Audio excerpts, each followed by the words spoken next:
ఇది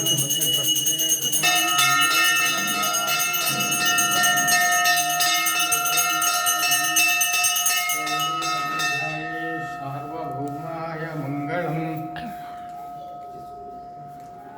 ఇంతమూలు ఒకసారి పిలిచా, మీరు రాలేదు. అంతమూలు ఒకసారి వాళ్ళ దానికి వచ్చారు కదా. అవును, తిరుమల అప్పుడు వచ్చారు కానీ మీరు అక్కడ మర్చిపోయారు. అప్పుడు రమ్మన్నా అంటే అసలు దేవాలయం అనే ఐడియా లేదు. రమ్మన్నా ఇప్పుడు ఎట్లా రావాలండి?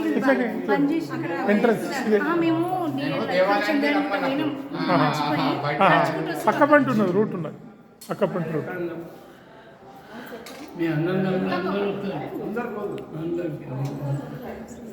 మీ అన్నదమ్ముడు అంటే మీ తమ్ముడు వస్తాడు. ఆయన అన్న కదా, రఘునందన్ ఆయన ఇక్కడే పెట్టుకుంటాడు. ఇక్కడే